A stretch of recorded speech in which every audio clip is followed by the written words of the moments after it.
नमस्कार, मैं पूजा। बिहार न्यूज में आपका स्वागत है। आज है 7 अप्रैल, दिन मंगलवार। खबरों की ओर बढ़ने से पहले एक महत्वपूर्ण बात। हमने ये गौर किया है कि हमारे 25 खबर के बुलेटिन को देखने वाले लोगों में से 70% लोग हमारे चैनल को सब्सक्राइब नहीं करते।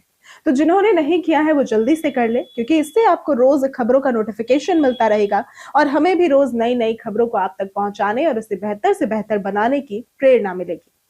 अब डालते हैं एक नजर आज की सुर्खियों पर। बिहार स्टेट कोऑपरेटिव बैंक में भर्ती के लिए आवेदन की आखिरी तारीख नजदीक। केवल ऑफलाइन तरीके से कर सकते हैं आवेदन। 15 अप्रैल है आवेदन की आखिरी तारीख। बिहार मेंस T20 ट्रॉफी का हुआ शुभारंभ। 15 अप्रैल से 14 मई चलेगा ये कार्यक्रम। राज्य के सभी जिलों की टीमें होंगी शामिल। 7 अप्रैल को होगी सभी जिलों के DCLR की समीक्षा बैठक। जनता की सुविधा होगी पहली प्राथमिकता। न्यायिक प्रक्रिया बनेगी तेज और प्रभावी। इसरो के सहयोग से हर जिले में मिलेगा हरा चारा। चारे की लागत होगी कम। कॉम्फेट भी है इस योजना में शामिल। सफाई कर्मियों के बच्चों को मिलेगी प्रतियोगी परीक्षाओं की फ्री कोचिंग। 6 अंचलों में पात्र विद्यार्थियों की बनाई जा रही सूची। शैक्षणिक प्रदर्शन और प्रारंभिक परीक्षा के आधार पर होगा चयन।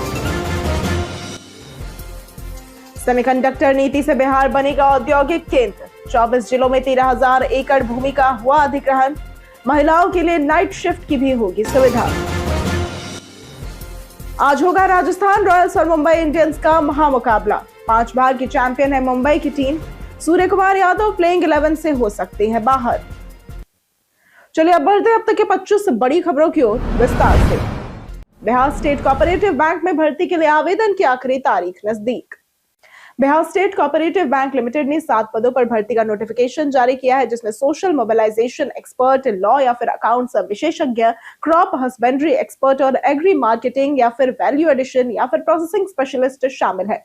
आवेदन केवल ऑफलाइन तरीके से 15 अप्रैल तक स्वीकार किए जाएंगे। पात्रता के लिए संबंधित विषय में स्नातक या MBA, CA, CS डिग्री आवश्यक है। उम्र सीमा 25 से 40 वर्ष है। आरक्षित वर्गों को इसमें छूट मिलेगी। इच्छुक उम्मीदवार फॉर्म डाउनलोड कर जरूरी दस्तावेज संलग्न करके प्रबंध निदेशक Bihar state cooperative bank, Gandhi मैदान, पटना को भेज सकते हैं।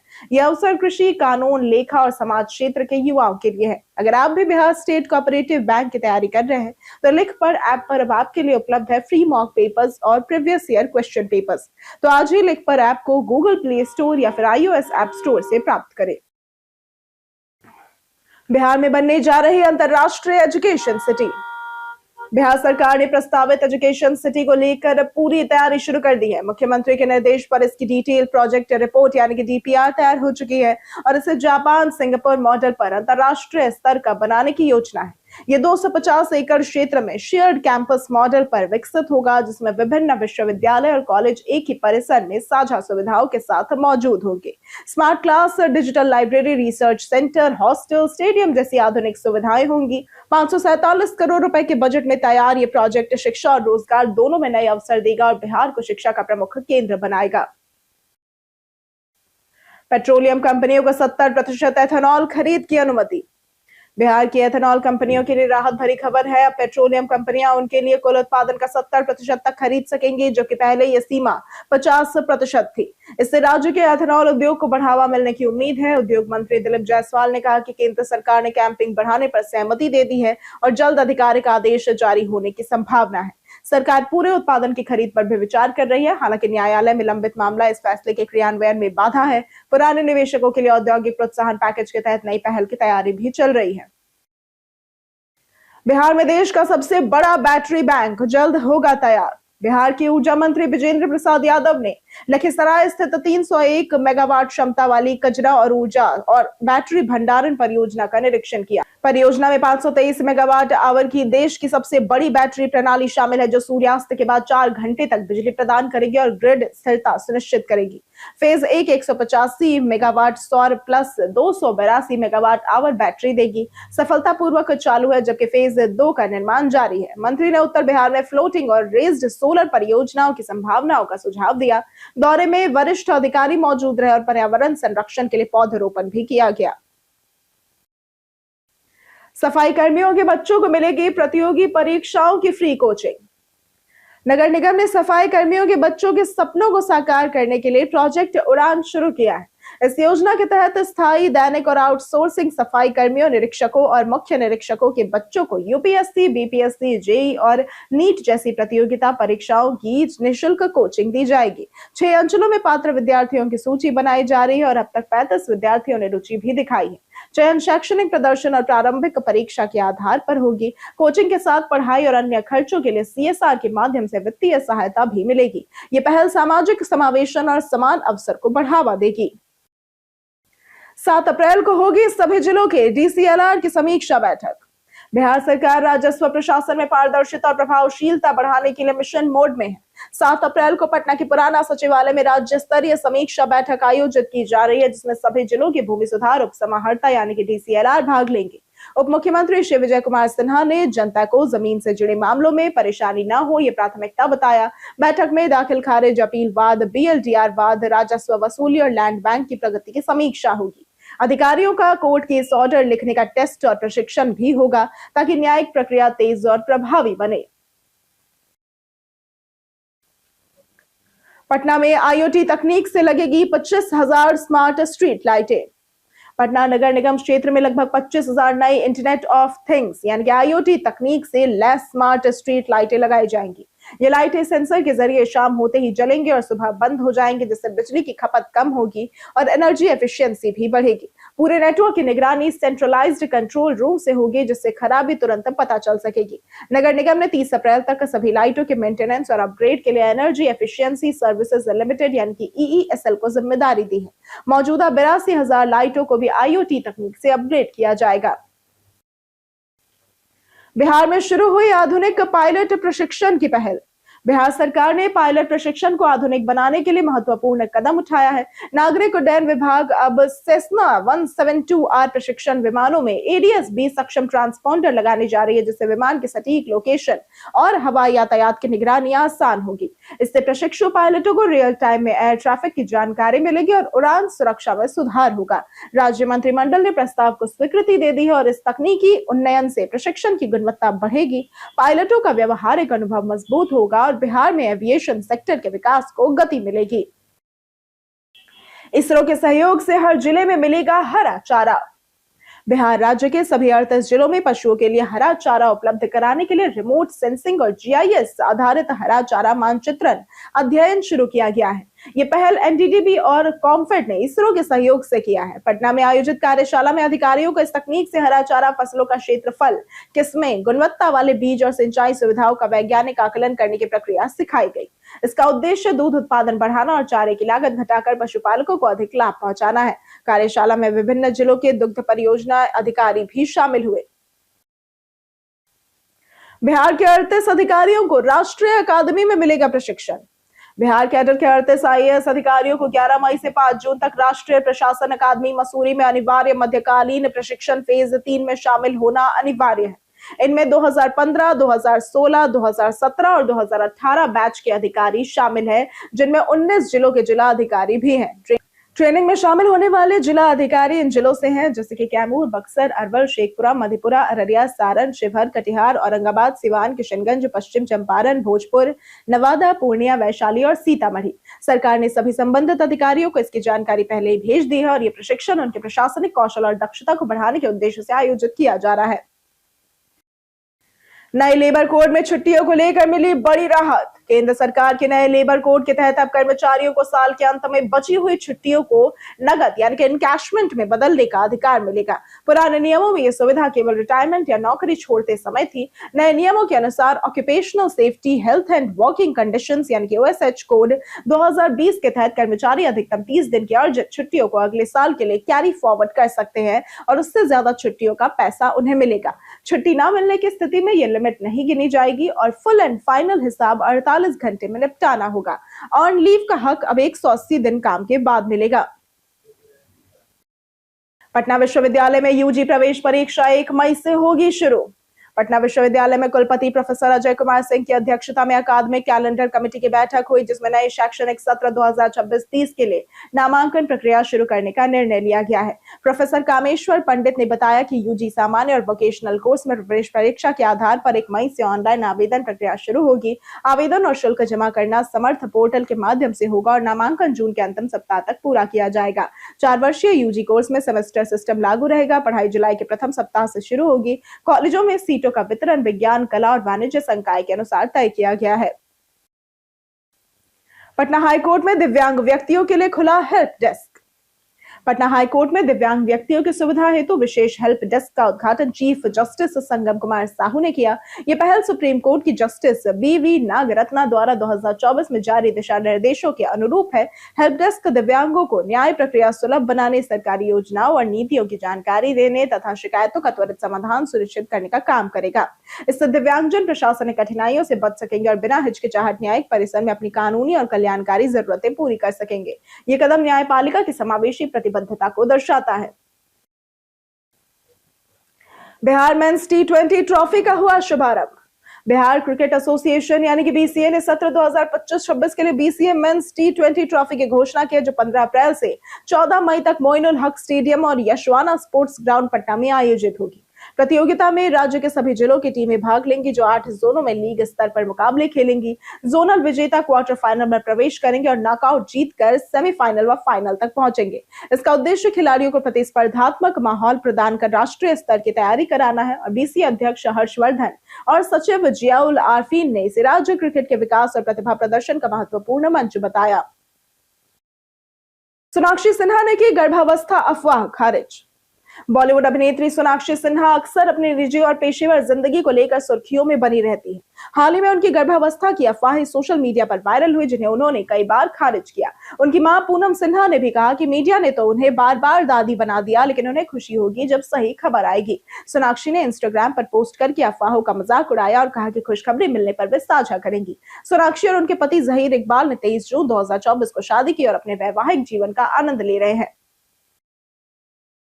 सेमीकंडक्टर नीति से बिहार बनेगा औद्योगिक केंद्र। बिहार के उद्योग मंत्री दिलीप जायसवाल ने राज्य के औद्योगिक भविष्य का महत्वाकांक्षी ब्लूप्रिंट पेश किया है। मुख्यमंत्री नीतीश कुमार के 1 करोड़ युवाओं को रोजगार देने के वादे को उद्योग विभाग निभाएगा और राज्य की सेमीकंडक्टर नीति 2026 से बिहार पूर्वी भारत का बड़ा औद्योगिक केंद्र बनेगा।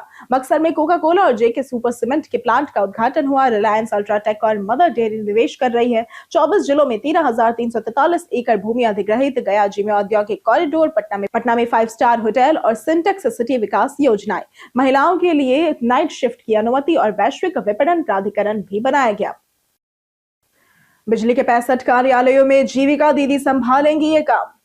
जीविका दीदियां अब स्वच्छता दूत के रूप में भी अपनी पहचान बना रही है। ग्रामीण जीविकोपार्जन प्रोत्साहन समिति यानी कि जीविका और south Bihar power distribution company limited यानी कि SBPDCL के समझौते के बाद उन्होंने बिजली विभाग के 65 कार्यालयों में साफ सफाई संभाली है।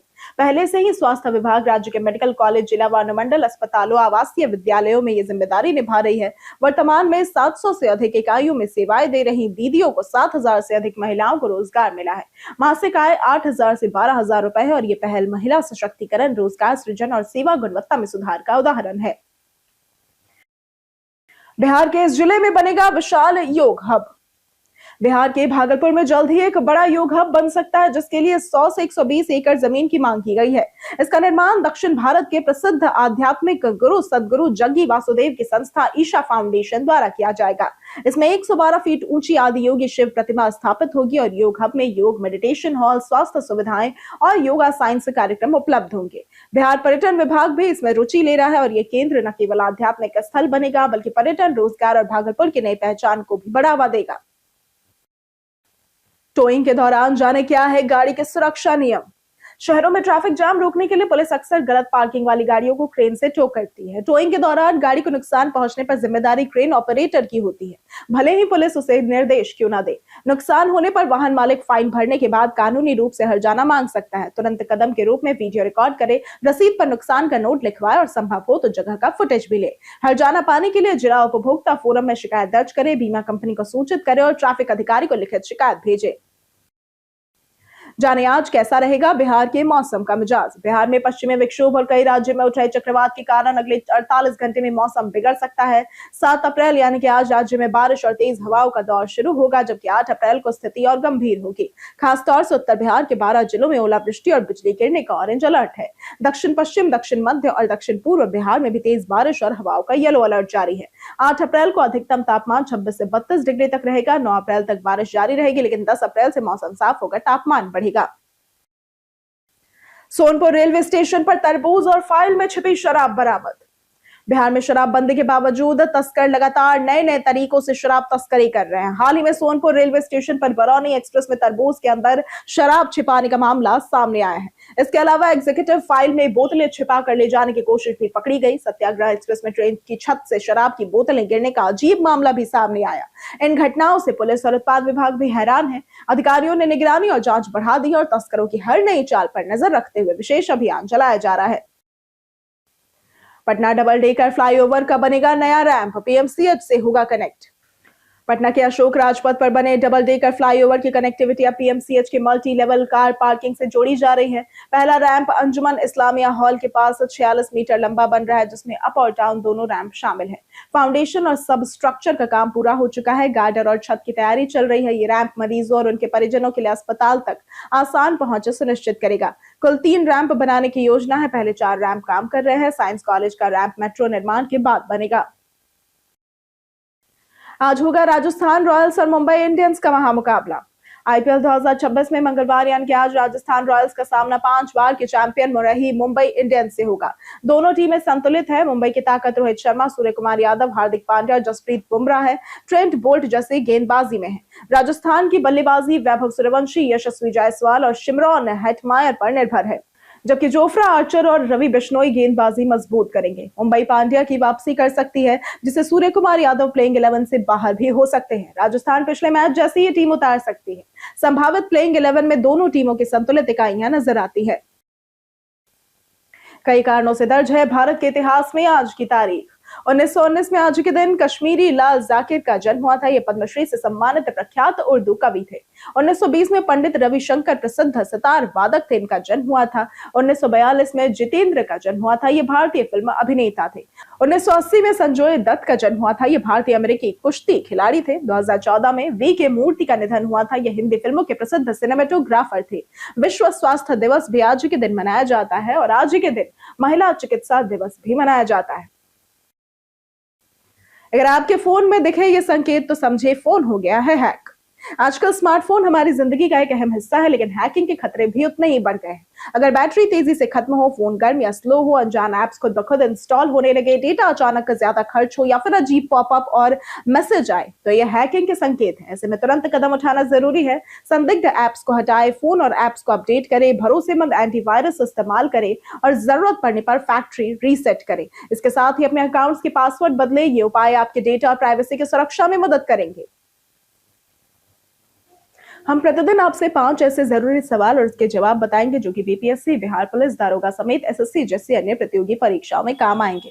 सवाल इतिहास, बिहार स्पेशल, विज्ञान, करंट अफेयर्स और भूगोल से रहेंगे। पूछे गए 5 सवालों में आपने कितना सही उत्तर दिया, यह हमें कमेंट करके जरूर बताएं। हमारा पहला सवाल है, किस वेद में अंग साम्राज्य का पहली बार उल्लेख किया गया है? ए ऋग्वेद, बी सामवेद, सी अथर्ववेद या फिर डी यजुर्वेद।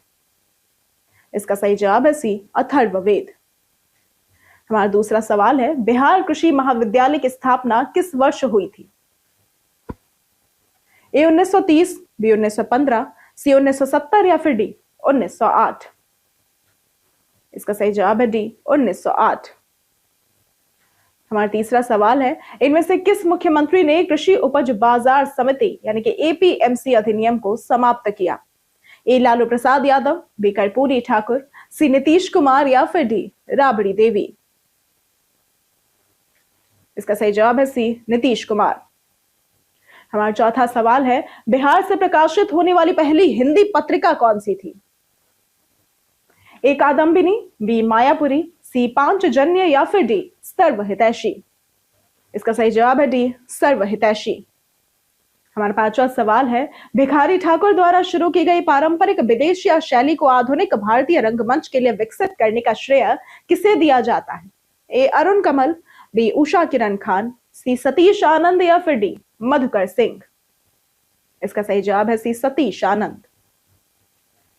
बीते दिन हमारे द्वारा पूछे गए सवाल का जवाब आप लोगों में से बहुत लोगों ने हमारे कमेंट सेक्शन में लिख कर दिया है। जिन्होंने हमारे द्वारा पूछे गए सवाल का जवाब दिया है उनके नाम है मुरली पासवान, कृष्णा प्रसाद, राजीव कुमार, अनवर करीम खान, संजीत कुमार, राजेश मांझी, नंदन कुमार, पंचानन सिंह, ओम प्रकाश, महेश राय, सूरज राय, गोपाल सिंह, विकास तिवारी, मधेश्वर मुखिया, प्रदीप पंडित, विनोद शाह, डिंपल कुमारी, अमित कुमार, भोला पासवान, मुन्ना प्रसाद, अब्दुल मन्नान, रामलाल सोरेन, चेतन कुमार, श्वेता राय, अक्षय कुमार, दिलीप कुमार, नौशाद रजा, पार्वती कुमारी, अमरजीत यादव, रवि पूजा, अजीत कुमार और वीरेंद्र कुमार।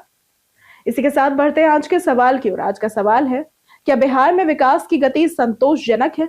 आप अपना जवाब हमें हमारे कमेंट सेक्शन में लिखकर जरूर बताएं। आज के लिए सिर्फ इतना ही। बिहार की तमाम खबरों के साथ बने रहने के लिए देखते रहे बिहारी न्यूज, और साथ ही अगर आप यूट्यूब चैनल पर देख रहे हैं तो चैनल को सब्सक्राइब करें, और अगर आप फेसबुक पेज पर देख रहे हैं तो लाइक और फॉलो जरूर करें।